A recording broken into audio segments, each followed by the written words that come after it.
Yeah, good evening, sir. Overall, 15 years of experience, that in development and training. Sir, I have questions related to data science and data analyst related, career guidance related. Can I ask some questions? Yeah. Sir, get into that IT. చాలా మంది students like graduation non IT graduates especially they are from civil background and mechanical and triple E background ఉన్న students వస్తుంటారు.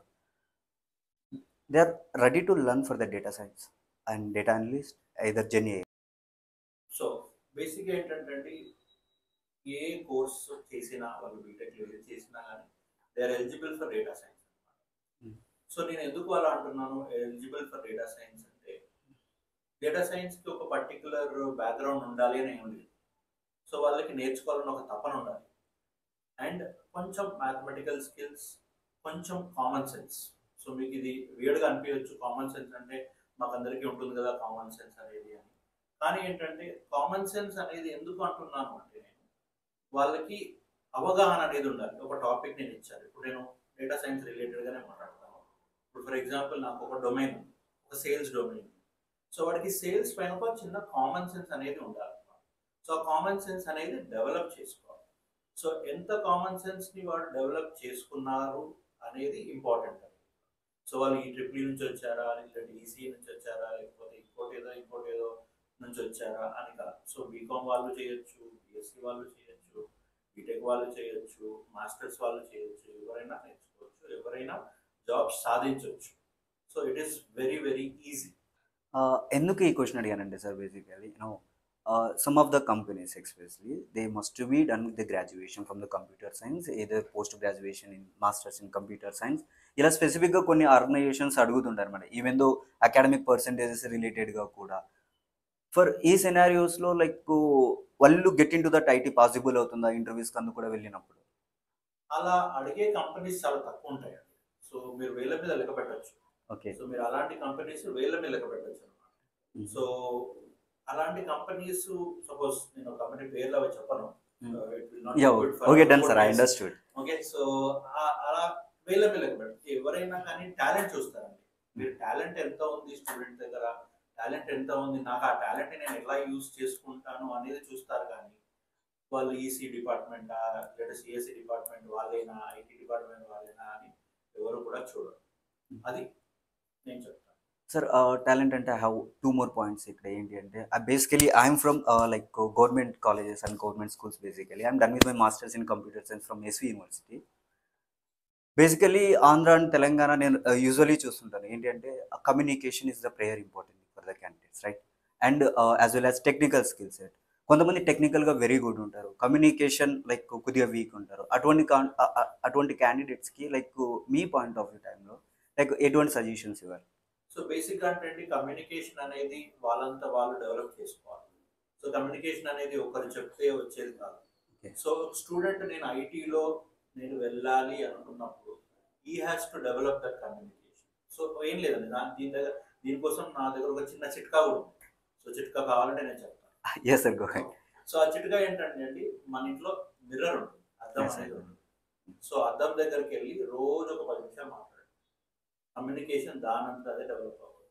మీరు ఏ grammar book తీసుకొని చదవాల్సిన అవసరం లేదు, లేకపోతే ఏ ఇన్స్టిట్యూట్కి వెళ్ళి స్పోకెన్ ఇంగ్లీషు కమ్యూనికేషన్ స్కిల్స్ అవసరమే లేదు.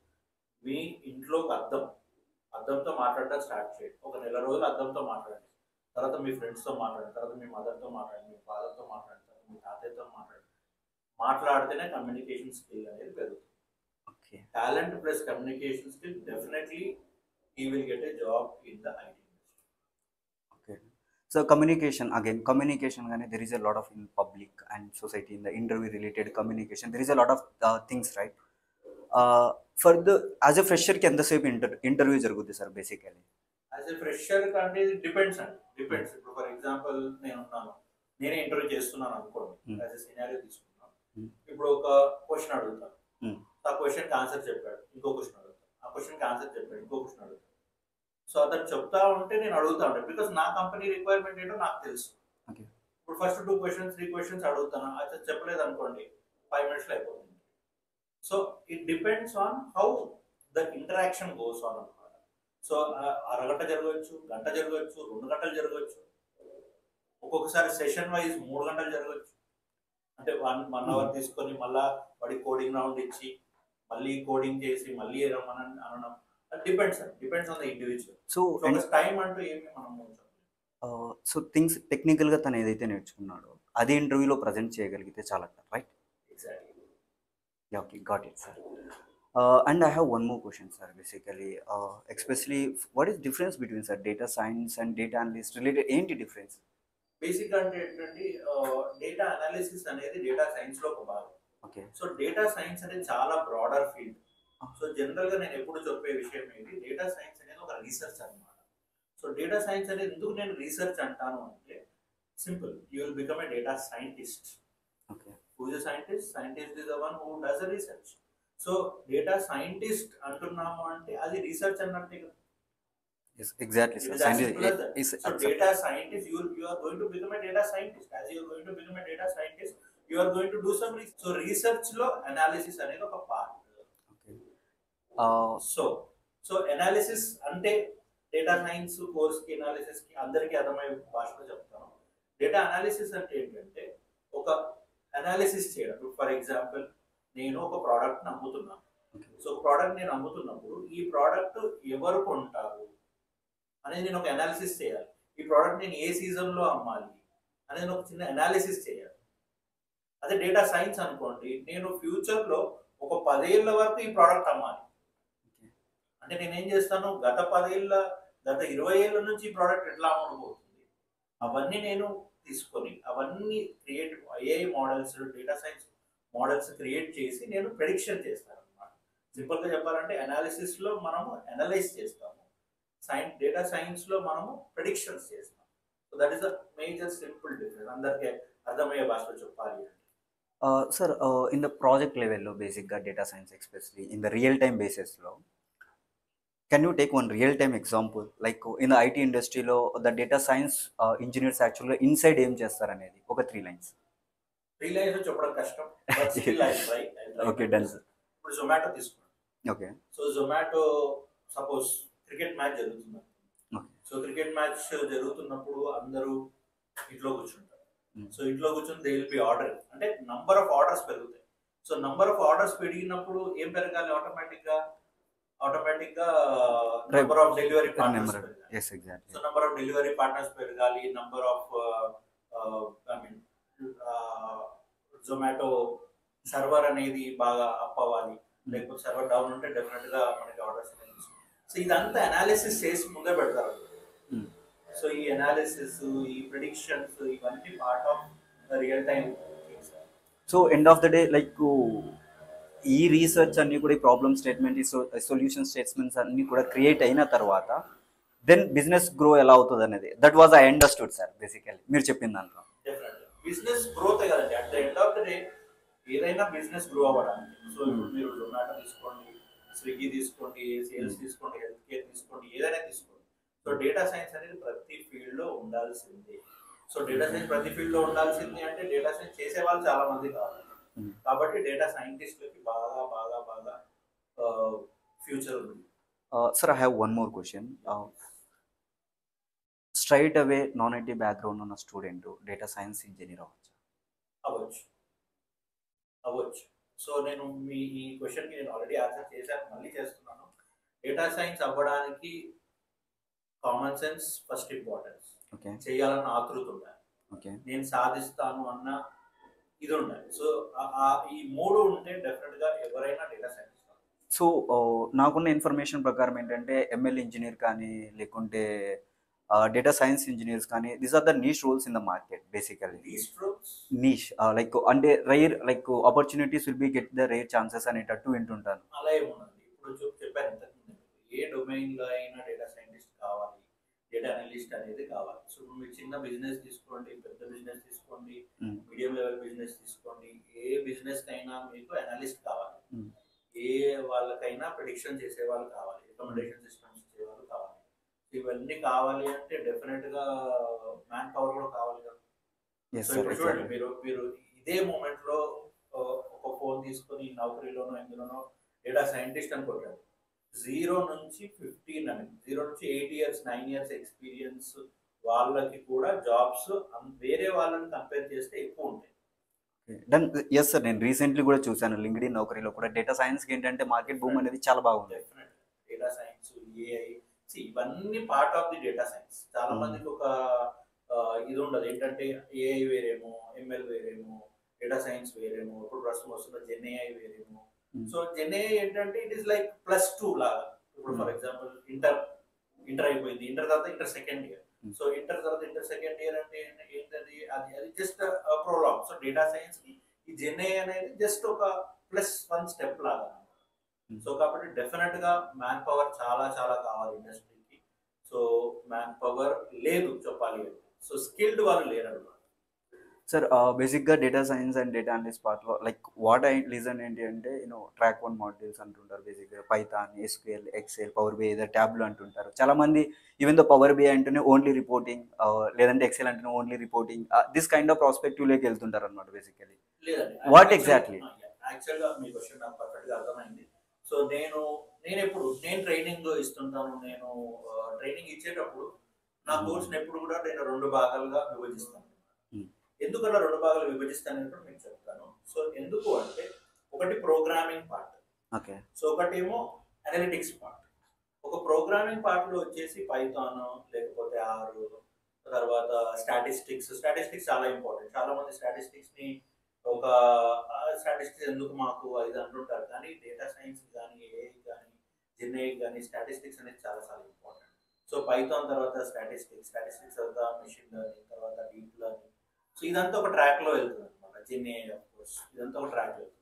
ఇంకో ట్రాక్ వచ్చేసరికి Excel, SQL, power BI.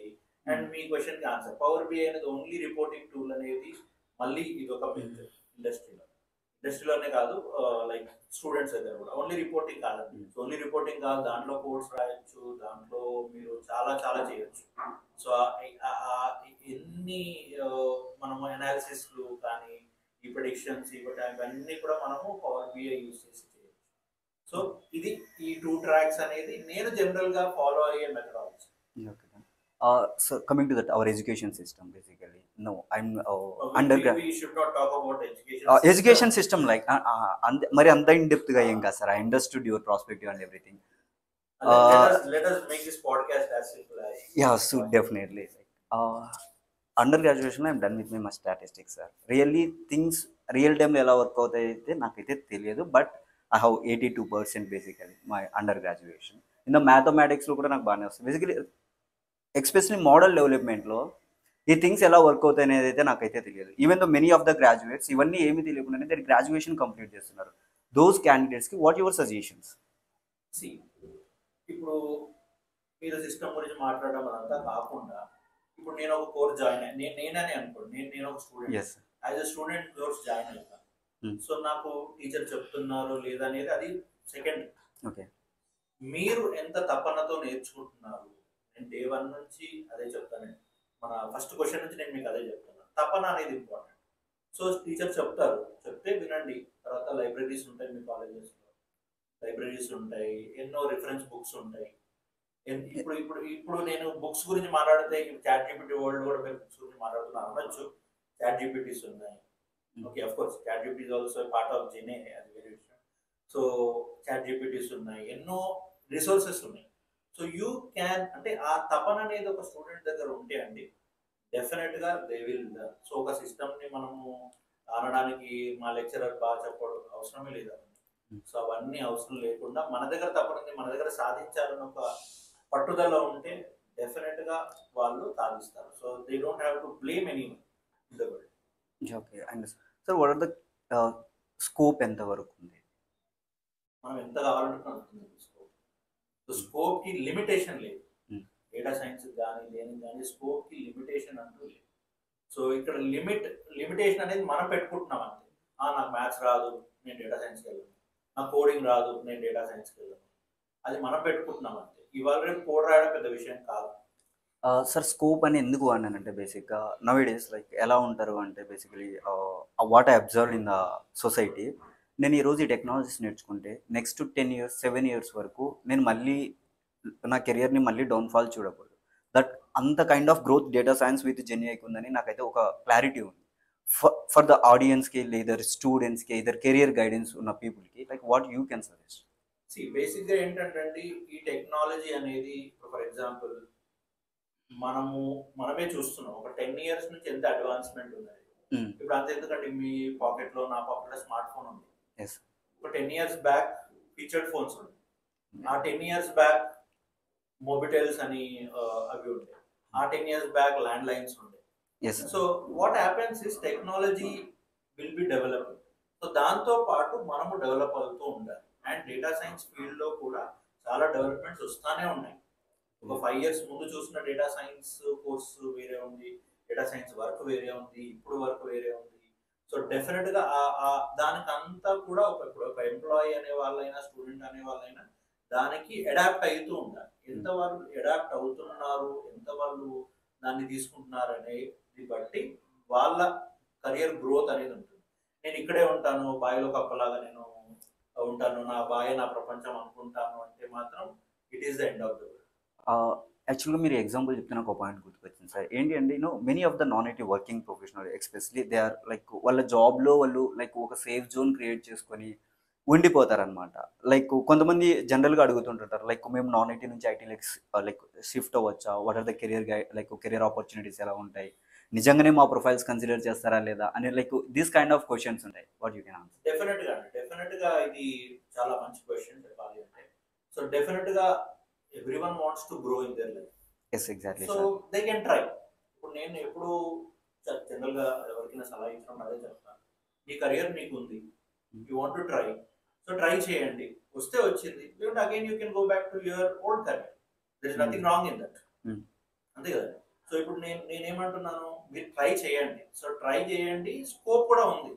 Non IT వాళ్ళు చాలా మంది కూడా డేటా సైన్స్ లో, జెన్ఏఐలో, వేరే డెవలప్మెంట్ ఫీల్డ్స్ లో సెట్ అయిన వాళ్ళు చాలా మంది ఉన్నారు. So it is not like నేను వెళ్ళకూడదు, నేను సెట్ అవ్వను అని ఏం లేదు. మళ్ళీ అదే మాటకు వస్తాను, నేర్చుకోవాలని తపన ఉండాలి, నేను సాధించగలననే పట్టుదల అనేది ఉంటే డెఫినెట్ గా వాళ్ళు సాధిస్తారు. ఎవరైనా ఎక్కడికైనా వెళ్ళొచ్చు, no problem. It's all about candidate mind set, their intention. Exactly. Sir basically getting to that interviews కానీ లేకుంటే ఆపర్చునిటీస్కి వెళ్ళేటప్పుడు కానీ resume preparation is the prayer important. Like can you give some suggestions how to prepare the resume nowadays? Resume preparation అంటే ఇక్కడ కూడా నేను అంటే స్ట్రైట్ గా మాట్లాడతాను నేను. సో ఇది చాలా మంది నచ్చకపోవచ్చు. మనం ఏం నేర్చుకున్నాం అది రెజ్యూమ్ లో పెట్టాలి. It is as simple as that. నేనేదో రెజ్యూమ్ ని కంపెనీకి రిక్వైర్మెంట్ గా బట్టి, లేకపోతే ఆ కంపెనీ జాబ్ డిస్క్రిప్షన్ ని బట్టి నేను రెజ్యూమ్ పెడతాను. No, never do that. So మీరు ఎప్పుడు కూడా మీరు ఏం నేర్చుకున్నారు అది మాత్రమే రెజ్యూమ్ లో పెట్టండి. మీరు ఏదైనా రెజ్యూమ్ లో పెట్టాలనుకుంటే అది నేర్చుకొని పెట్టండి. ఎందుకంటే first impression is always the best impression. So మన కంపెనీ ఇంటర్వ్యూకి వెళ్ళాను, సో నేను రెజ్యూమ్ వాళ్ళ ముందు పెడతాను. సో నా ఫస్ట్ ఇంప్రెషన్ నా రెజ్యూమ్. ఇప్పుడు నా రెజ్యూమ్ లో నేను అన్ని తప్పులు పెట్టినప్పుడు నా ఫస్ట్ ఇంప్రెషన్ పోయినట్టే కదా. నా ఫస్ట్ ఇంప్రెషన్ పోయినట్టే. అంటే మీరు నేర్చుకోండి, కావాలంటే అది మీరు పెట్టాలి అనుకుంటే మీరు నేర్చుకొని పెట్టండి, దాంట్లో తప్పేంటి. ఇది నా ఫస్ట్ ఇది. So make it very simple. మీరు ఏ ప్రాజెక్ట్స్ చేశారు, మీరు ఆ ప్రాజెక్ట్లో మీ రోల్ ఏంటి అవి పెట్టండి. మీరు ఒకవేళ ఏదైనా పెట్టాలి అనుకున్నా అదంతా నేర్చుకొని దాన్ని కొంచెం స్ట్రీమ్ లైన్ చేసుకొని పెట్టండి. Okay, done, sir. Sir, I have one more question. This is actually suggestion for that freshers basically. Candidate graduation ఈ ఇయర్ కంప్లీట్ అయింది. అతని కెరియర్లో అది ఫస్ట్ ఇంటర్వ్యూ. ఓకే, ఇప్పుడు ఇంటర్వ్యూకి వెళ్తున్నాడు, దట్ ఇన్ ఆఫ్లైన్ మోడ్కి వెళ్తున్నాడు. లైక్ అక్కడ థింగ్స్ ఎలా ఉంటాయి sir basically? First of all అండి, థింగ్స్ ఎక్కడైనా ఇంటర్వ్యూ అంటే మీకు తెలిసిందే. ఇంటర్వ్యూ అంటే we will expect some questions, okay, and we have to give some answers. First ఎప్పుడు నేను స్టూడెంట్స్కి కానీ ఎవరికైనా చెప్పేది ఏంటంటే, మనం ఫస్ట్ హాఫ్ అన్ అవర్ ముందే వెళ్ళిపోవాలి. ఓకే, ఇంటర్వ్యూకి ఒక హాఫ్ అన్ అవర్ ముందే వెళ్ళిపోవాలి. సో మనం రిలాక్స్ అవ్వచ్చు, ఆ ఎన్విరాన్మెంట్ మనకు అలవాటు అవుతుంది. సో తర్వాత మెల్లిగా 10 o'clock ఇంటర్వ్యూ అంటే నేను 10:15కి వెళ్తాను అంటే అయిపోయింది. ఆల్వేస్ నేను ఎప్పుడు చెప్పేది first impression is always the best impression. మనం 4 కళ్ళు చూస్తూనే ఉంటాయి. ఇవాళ 4 కళ్ళు కాదు 40 కళ్ళు చూస్తున్నాయి కెమెరాలు పెట్టి. సో ఏంటంటే ఫస్ట్ అది. అండ్ తర్వాత మనము వెల్ ప్రిపేర్డ్గా వెళ్ళాలి ఇంటర్వ్యూ అనేది. వెల్ ప్రిపేర్డ్గా మీరు రెజ్యూమ్లో ఏం పెట్టారు. ఇప్పుడు నేను పైథాన్ పెట్టాను, నాకు పైథాన్ వచ్చి ఉండాలి. నేను ఎస్క్యూఎల్ పెట్టాను, నాకు ఎస్క్యూఎల్ వచ్చి ఉండాలి. అంతేగాని నాకు రాంది నేను పెట్టాను అంటే డెఫినెట్గా మీరు fail. Got it sir. అంటే లైక్ ప్రాసెస్ ఉంటుంది కదా బేసిక్గా, స్క్రీనింగ్ ఎగ్జామ్ అని చెప్పేసి, ఇంటర్వ్యూ అని See, చెప్పేసి. that depends on companies. Hmm. That depends on companies. కొన్ని కంపెనీస్ ఏంటి, ఫస్ట్ రౌండ్ యాప్టిట్యూడ్ పెడతారు, Hmm. తర్వాత కోడింగ్ రౌండ్ పెడతారు, తర్వాత హెచ్ఆర్ రౌండ్ పెట్టి కంప్లీట్ చేస్తారు. కొంతమంది ఒక యాప్టిట్యూడ్ పెడతారు, తర్వాత గ్రూప్ డిస్కషన్ పెడతారు, కొంతమంది జామ్ పెడతారు. జామ్ అంటే జస్ట్ మినిట్ అని పెడతారు. సో ఫ్రెషర్స్, నేను మాట్లాడేది ఫ్రెషర్స్ గురించి. సో ఇదంతా మీరు ఫ్రెషర్స్ని ఫోకస్ చేశారు కాబట్టి ఫ్రెషర్స్ గురించి జామ్ రౌండ్ పెడతారు. So we have to be ready with everything. So అన్ని పేపర్లో రాయరు, అంటే మాకు ఫస్ట్ రౌండ్ ఇది పెడతాం, సెకండ్ రౌండ్ ఇది పెడతాం అని కొంతమంది రాయొచ్చు, కొంతమంది రాయకపోవచ్చు. But you have to be prepared as a fresher. You have to be prepared for aptitude, you have to be prepared for GD, you have to be prepared for jam round, coding obviously, coding, HR. So వీటన్నిటికీ compulsory prepare అయ్యి ఉండాల్సింది. నేను ఏమైనా miss అయినా I can recollect it if at all this question comes again to me in another podcast or your podcast. Yeah sir, బేసిక్గా మీకు almost 15 years of experience ఉంది కదా. 15 plus. 15 plus of years of experience ఉంది కదా. If is fresher ఒక టీమ్లోకి join అయిన తర్వాత ఒక ఎక్స్పీరియన్స్ ఉన్న క్యాండిడేట్ని క్వశ్చన్ అడుగుతారు, అది వెరీ లైక్ చాలా చిన్న డౌట్ ఏంటి, అది లైక్ ఇరిటేషన్ లేకుంటే ఏదో ఒక వర్డ్ పిలుస్తుంటారు. అప్పుడు సీనియర్స్ ఎలా ఫీల్ అవుతుంటారు సార్ జనరల్లీ? సీనియర్స్ మాకు వచ్చు అని ఫీల్ అవుతుంటారు. సీనియర్స్ మాకు వచ్చు అని ఫీల్ అవుతుంటారు. సో జూనియర్ వాళ్ళు చెప్పకపోయినా వాళ్ళ వెంటబడి వాళ్ళు అడగాలి, నేర్చుకోవాలి. ఎందుకంటే నేను ఒక పాలసీ నమ్ముతాను. పాలసీ ఏంటంటే మనం చదువు దగ్గర, అంటే చదువు ఇన్ ద సెన్స్ నాలెడ్జ్ కానీ విజ్డమ్ని గెయిన్ చేసుకోవడానికి సిగ్గుపడదు. చిన్నప్పుడు అమ్మ చెప్పేది, అమ్మ ఏమని చెప్పేది, అన్నం దగ్గర సిగ్గుపడొద్దు, తిండి దగ్గర సిగ్గుపడొద్దు, ఏదైనా తినాలి అని. ఓకే, అందుకని నేను ఇస్తున్నాను. సో తర్వాత చదువు దగ్గర కానీ, నాలెడ్జ్ సంపాదించుకోవడం కానీ, విజ్డమ్ దగ్గర కానీ సిగ్గుపడొద్దు, పేషెన్స్గా నేర్చుకోవాలి. సో వాళ్ళు చెప్పినా చెప్పకపోయినా మళ్ళీ యూ హ్యావ్ టు జస్ట్ అంటే చూడాలి వాళ్ళకి ఎట్లా, నేను అడిగితే ఎట్లా వాళ్ళు నాకు సమానం చెప్పగలుగుతారు. Something they have to plan it out. Thank you sir. Thank you for thank you so much. Thank you sir.